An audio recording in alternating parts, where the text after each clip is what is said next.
Welcome to the Underground, the Steel City Underground, the black and gold standard for Pittsburgh Steelers coverage. Now, here are your hosts, Joe Kuzma and Brian E. Roach. Hello, everyone, and welcome to another edition of the Steel City Underground podcast presented by the official NFL photo store. I am your host, Joe Kuzma.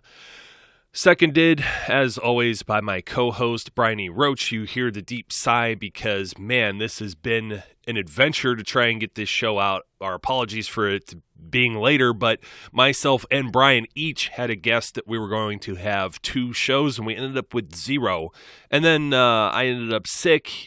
Brian ended up busy. There's snow out there. There's all kinds of things going on, technical difficulties. But here we are to finally talk about the Steelers and Patriots. With all that said, Brian, how you doing? I'm doing lovely. I'm wandering around the snow in my shorts, my Steelers shorts, and my hoodie, and freaking out my neighbors. So you're one of those goofballs that walks around in shorts when it's like 19 degrees outside, huh? Sometimes. Oh, man, I was bundled up. I was sick. Yeah, let me tell you the story here, too. I was not only sick, but I had tickets for Star Wars. So they're non-refundable or whatever. So I still made it out. Luckily, it was a later show in the evening. I pretty much slept all day on Friday, and for the most part slept when I got home after seeing Star Wars, too. And I was bundled up inside the movie theater. I must have had 3 or 4 layers on because I had chills and the shivers and everything else just to make it through Star Wars. And here you are, you're out there making snowmen in your shorts. You're crazy. I have been told that before. Speaking of crazy, Debo went out and did the whole Ryan Shazier thing last week. I wonder if he does it again, the whole shirtless and just wearing the sweats. He paid homage to Ryan Shazier, who apparently, like yourself, was impervious to the cold. I thought that was pretty cool, but we do have something to talk about. There's like a football game or something coming up on Sunday. Apparently, it's important. There might be something on the line. There's a lot of people talking about it. What's going on? Oh, that's right. It's the New England Patriots and Tom Brady, and Ben Roethlisberger's finally going to get him in his own house for the first time in umpteen years, because it hasn't happened in what feels like forever. Yeah, it'll be, we thought it was going to happen last year. Didn't happen last year, but it's going to happen this year by all accounts, unless, something untoward would occur over the next 2 days, knock on wood. It'll be Brady and Roethlisberger facing off in Heinz Field in a regular season game that I'm not sure has happened since 2004 maybe? No, there was one. I think it was. Oh, geez, one of our new newbies was the one who pointed it out, and I can't remember if it was Ryan or Noah now. But welcome aboard, both of you guys. Fine gentlemen, as far as I know so far. They might not be gentlemen, but man, was it Noah that pointed it out? That was saying that. Was it 2011, 2012 when Ben beat Brady at Heinz Field? And that's like the only time it hasn't happened in ages. Every other time it's either the game's played in New England, or like last year it was Landry Jones who played at quarterback. And I don't know where to start with this, because you've got a narrative of, let's start the first thing, the Steelers. Oh, we don't know what team they are. Eric wrote something, he had put a title in it. It was crazy, but it made a lot of sense. It was, are the Steelers more volatile than Bitcoin? Meaning Bitcoin goes up, Bitcoin goes down, Bitcoin's all over the place. Well, it's kind of the Steelers. And then Christina Rivers, Tina, as we affectionately call her, also said something to the effect of, a week or two ago, that the Steelers formula is having no formula. And we've seen that. Now, Vance McDonald's out for this game, but we saw the previous week that he and Jesse James were involved heavily in the offense. You'll notice they try and get Martavis Bryant involved. You'll notice Antonio Brown has these crazy huge games, or then it's Le'Veon Bell that has a crazy huge game, or Ben Roethlisberger that has a great game, or the defense stands up. I think that's just all around. You don't have to count on one person, one set of personnel. They just have so many ways of winning, and that's the difference between this year's Steelers team as opposed to years past, is that some of these games I think they would have dropped. They're behind and they're just not going to pull through. At any point this season, I felt, even when the games were close, this team still has a chance to win. You can't count them out, even if there's like 26 or 18 seconds or whatever left on the clock. They're capable of moving the ball fast and far down the field and getting getting at least a field goal out of it. I think that's the major difference, at least that I see. And the last thing, I'll kick it over to you here, Brian, but we've talked about this too.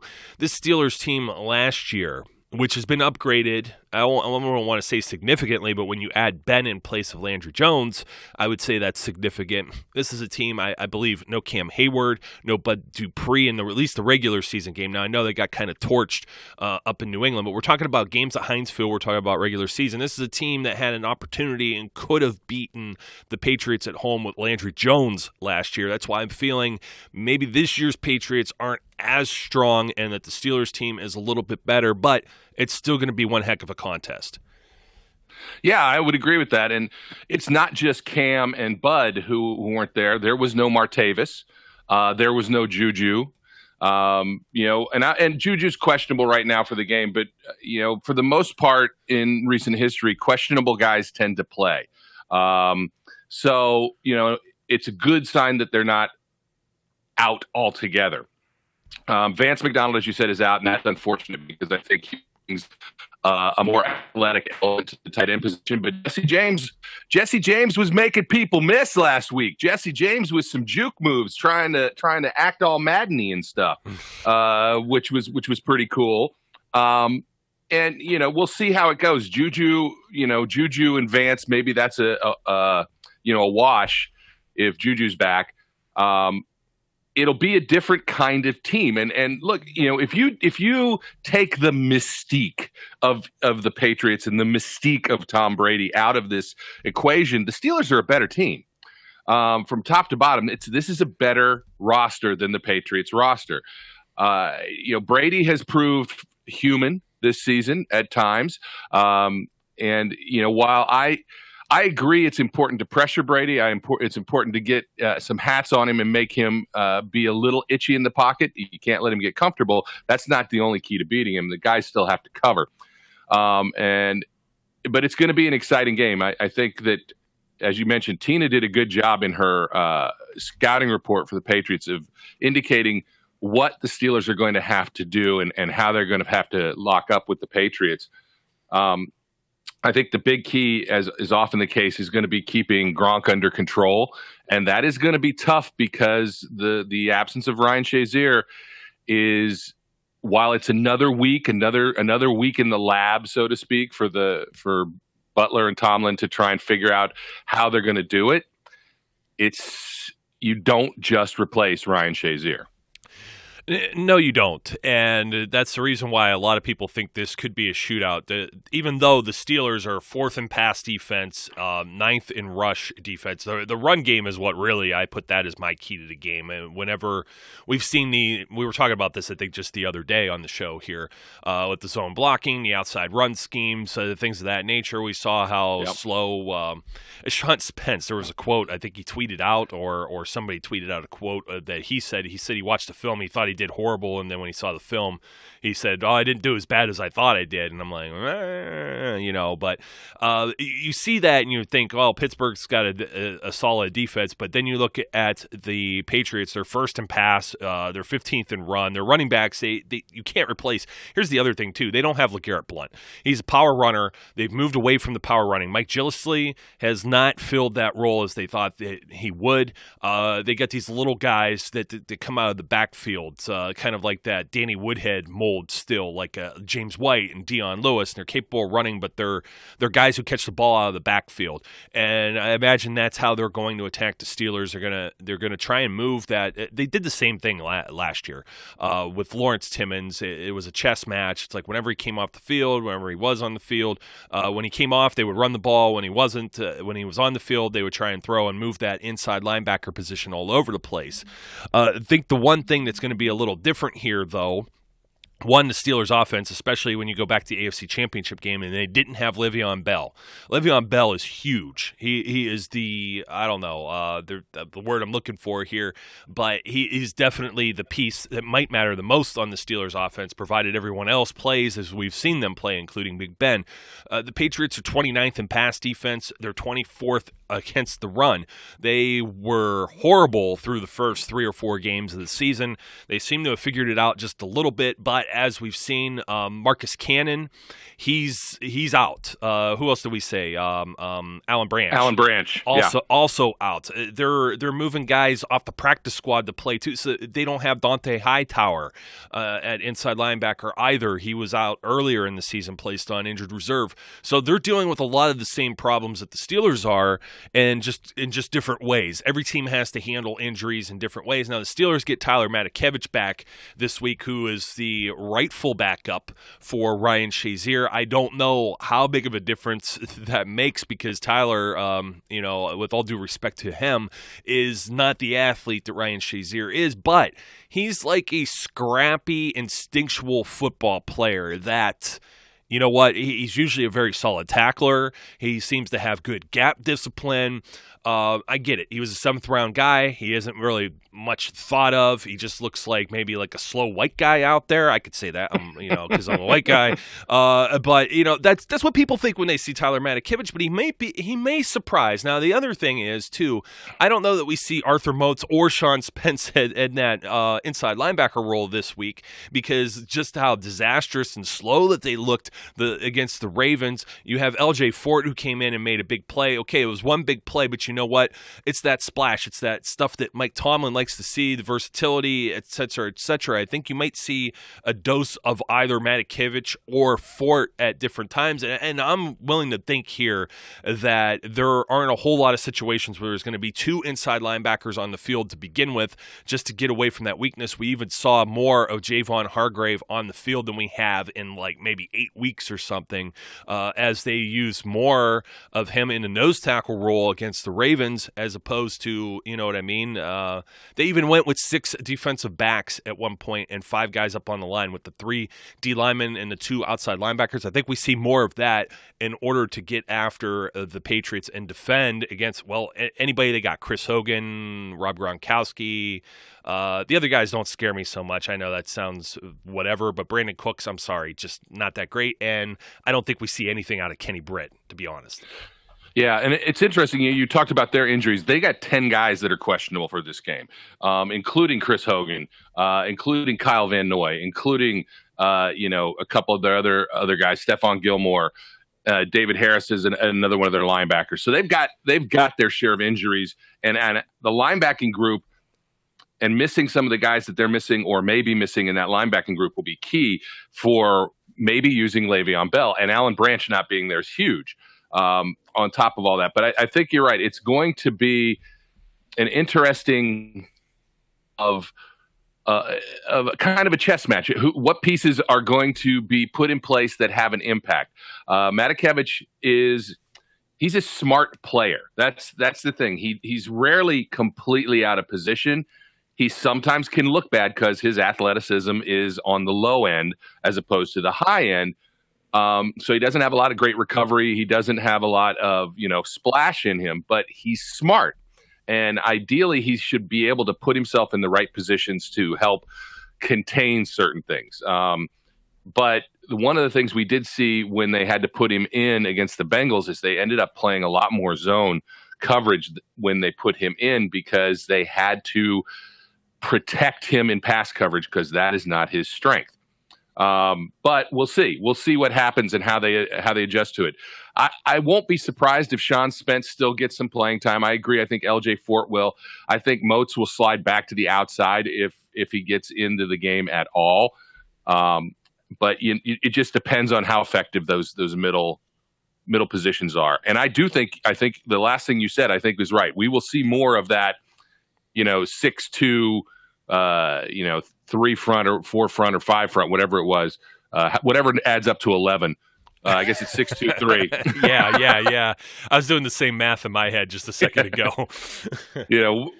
Because not having a middle linebacker and just using the 2 outside linebackers there. Essentially more coverage backers. Certainly TJ Watt, he can cover pretty much anyone.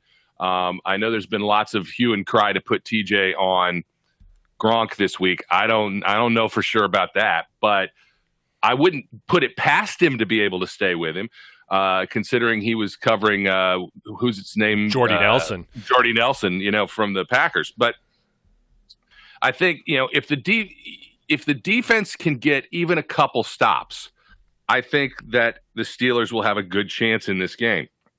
I do think there's the potential for this to be a shootout. I said it last week. I think there's a potential for Roethlisberger to end up with another 500-yard game, because if it's back and forth like that, then there's going to be the opportunity to continue to throw. And for the most part, the only time you hit 500 yards passing is if you are constantly having to, keep scoring. Otherwise, you start running the ball in the second half, and your yardage goes down or doesn't increase as heavily. So it'll be a fun game, I think. But I don't feel as nervous about this game as I have in Patriots games past. I don't have that same kind of niggling feeling in my stomach where, even though my talk is loud and proud, no, we're going to win, blah, blah, blah, in the back of my stomach, there's this little, I don't know if we're going to win. But this time around, I'm just not that concerned about the Patriots. I feel very much the same way, to be completely honest with you. I actually shared with the whole Star Wars theme going on, the whole Darth Vader, I find your lack of faith disturbing whenever people are talking about, specifically Steelers fans, talking about the Patriots in this game.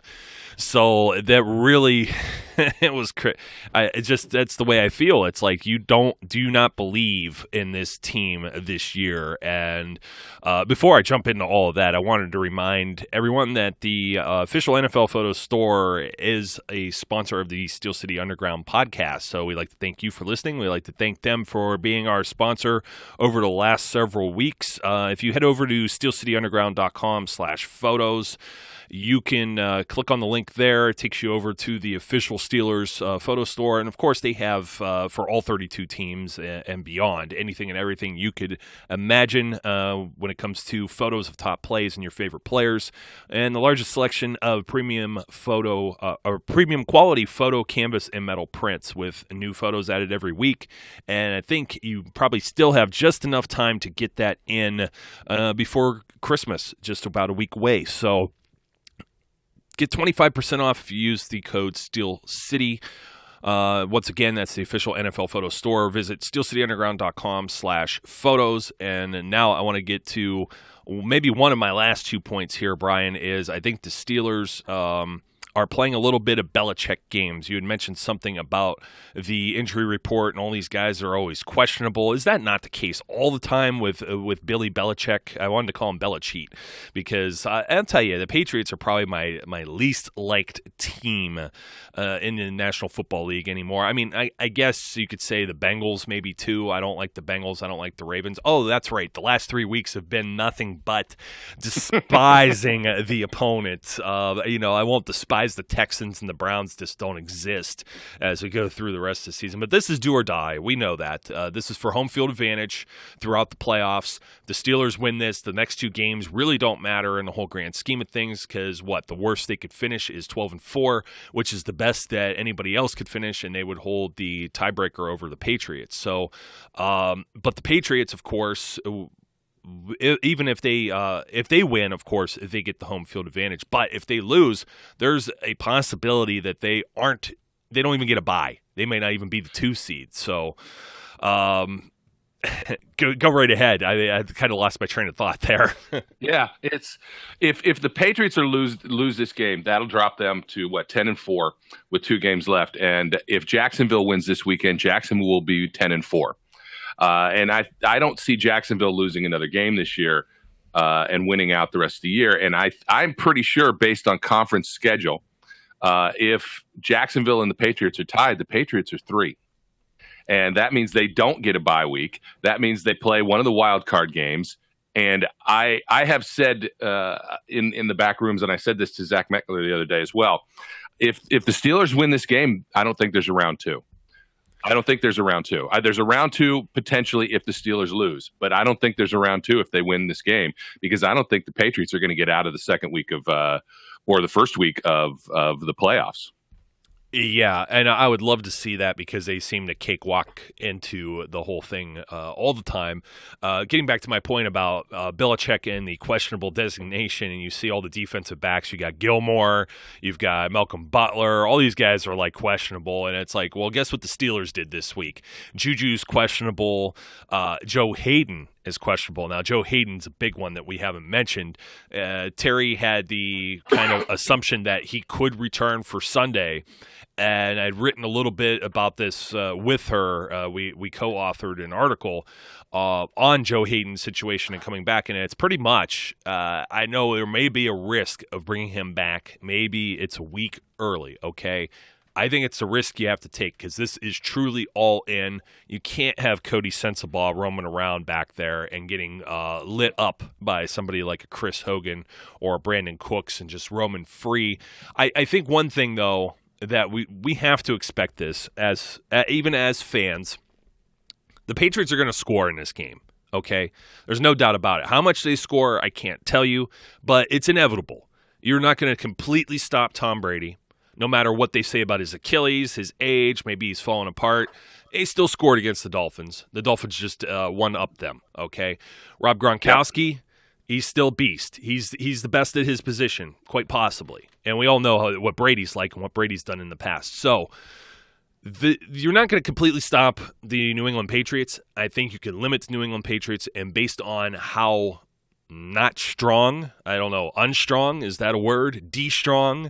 Their defense just isn't as good as it has been, and then pile on top of that, I don't know how lucky they could get with just keep replacing guys. There is something to coaching. When you have good coaching, you could coach guys up. The Patriots do it. Mike Tomlin and the Steelers do it as well, but still, like we've mentioned on our side of the ball, I say ours, though I'm the general manager of the Steelers or one of the Roonies, but yeah. Tyler Matakevich, LJ Fort. There's only so much you're going to do with that. The Patriots are they're in the same basket, the same boat. They're rowing down the same river. They're looking for the same goal, the same objectives. So this is going to be an interesting game. I don't know. I think that some of the rumors about Tom Brady's demise might be a little exaggerated or premature. But this might be the game that exposes it or shows it. We don't know, because based on a game or two, he hasn't been as sharp this year, but he's still Tom Brady. It's the same thing when you're playing Peyton Manning, and Peyton Manning's last season, he wasn't necessarily the Peyton Manning of old. Maybe Brady finally has hit the wall. Maybe he got lucky the year before because he didn't have to play 4 extra games because of his suspension. Maybe that helped aid him through at 39 years of age. Now he's 40. And he says he wants to play to 50. It'll be interesting to see. And they asked Ben Roethlisberger about this too. What do you think about Brady saying he'll play to 50? And Ben just kind of like chuckled and gave like a not a real answer, but just kind of like well, he keeps himself in condition. God bless him. Blah blah blah. And that's kind of the way I feel about it too. I mean, outside of some of these kickers playing, you got a couple guys that are 42, 43 years old. They don't get hit. Some of these guys playing domes like Matt Bryant and Adam Vinatieri. They don't even have to deal with the weather. But Tom Brady is going to be dealing with elements. Does the cold get to him? I mean, the cold's getting to me, and I'm a few years younger than Brady is. So what do you think, Brian, about the whole narrative of this could be the demise, the downhill fall of Tom Brady? Well, I'm going to discount the cold because I'm the wrong guy, Mr. in the snow in shorts, to be saying, oh, yeah, the cold's hitting me. But Tom Brady's a skinny guy. He does keep himself in shape, so he doesn't have that extra insulation that some of us may be carrying to help us protect against the cold weather. There is a point in time he's had enough injuries, he's had enough hits. It's not your average guy on the street. When the weather starts to get cold, he's gonna have aches and pains. He's gonna slow down. And he has been, that offensive line, even with Cannon in, has been suspect all year, and it's worse now. He's going to get hit, and those hits tally up. He's dealing with whatever kind of Achilles injury he has. Yes, I agree with you. They are going to score. There's no question about that. Gronkowski is likely to get a touchdown at some point. So they're going to score, and we're going to need to score in order to keep up or ahead. And I think that we have more tools to do that with. And let's not, you were talking about Joe Hayden. Let's not forget Cam Sutton either. While he is a rookie, he has showed spurts in the limited playing time he's gotten, and he took a lot of reps with the ones in practice this week. I think the Steelers are just frankly better armed to deal with these guys this year than they were last year, even with Ryan Shazier out. It'll be up to seeing how well, the evil genius Bill Belichick tries to take advantage of the major weakness that they have on defense right now, which is definitely missing Shazier, because it does cascade throughout. To get back to your Brady point, at some point it has to catch up with him. You cannot continue, no matter who you are, to perform at that top level. As you age, your body simply deteriorates. It doesn't matter how much work you put in the off seasons. Your body is simply not going to respond the same way as it once did. And if they continue to have the kind of leaky offensive line they've had, and Brady continues to take hits, he's not going to be playing until he's 50. I think that's ludicrous anyway, but might not make it to 41. Yeah, unless he plans on being somebody's backup, which I just don't see happening. No. And I'm totally off topic, a totally separate subject, but I feel like it's appropriate that we give a shout out to Le'Veon Bell, Antonio Brown, Alejandro Villanueva, David DeCastro, and Marquise Pouncey. Starters, 5 starters for the Pro Bowl. And unfortunately, none of them will be there. Yeah, that's the way I feel about it. That's the way I keep thinking, too. And then, of course, Ryan Shazier makes the Pro Bowl as a starter on the defensive side. The only you know what? I don't think they have. They only listed somebody only put Good Morning Football here is so dumb. There's only 7 guys listed on the defensive side, so I don't see all of the names just yet. But a lot of Steelers that will hopefully be saying, well, sorry, I can't go to Hawaii. I'm going to have to go to Minnesota instead. That's so much more exciting. So, with all of that said, you know what? All they can do now is go out and play the game. We can speculate as much as we can. I would love to see the Steelers go out and get a lead. I know that might not happen. They might get behind. I know they're capable of coming back. It's going to be an interesting game. I think another thing that's going to be interesting is what the tickets were selling for. I think just like the previous season, which a lot of that may have been predicated on Ben being hurt as well. I just hope Steelers fans didn't sell too many of their tickets, and there's Patriots fans to where they might even need a silent count at points, because that happened when they played the Cowboys the year before, and it was nearly like that with the Patriots game last year as well. So just hoping we're hoping for a Steelers victory. We're not sensing this lack of faith, as I so eloquently put it before. I think they could get it done. I think they could get it done in a big way. I would hope this is the one, like I said, the elephant in the room. This is the one they had marked on their calendar. Tomlin was talking about it 2-3 weeks ago. You're here now. No trap game like New England just had. New England, once again, this is their 3rd straight road game. They played Monday night. They're on a short week, and they're traveling again. So whoever made the schedule, usually we complain about the commissioner and everybody else and it being unfair for the Steelers, all these primetime games, but it seems to have worked out. New England had to play 2 division games too, just as difficult for them, even though the Dolphins and Bills I don't think are as quality as the Ravens or the Cincinnati Bengals. Certainly that Cincinnati Bengals game was a rough one, but here we are. And you know what? All signs there's a few things you could put in the advantage column for the Steelers right now. The other one they need is a W on Sunday, so they have the home field.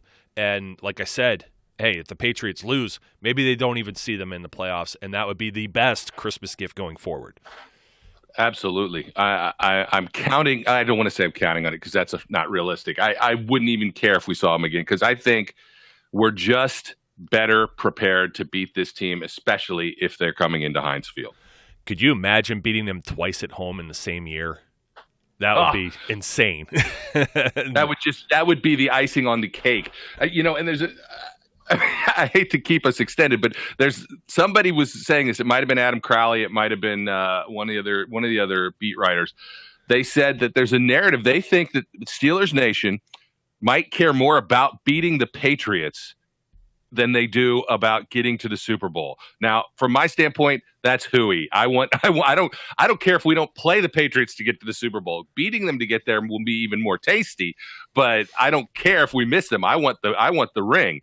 I want number 7. But it was interesting because a lot of people were like, yeah, I don't know, maybe. Yeah, we're in the moment. That's what it is. So in this moment, yes, Week 15, New England Patriots at Heinz Field, that's where it's at. Worry about Minnesota later. There's a lot of time between now and then, a lot of things that can happen, and hopefully the Steelers have one of those 2 byes when it's all said and done. So my name's Joe. His name's Brian, and we're going to see how this all shakes out.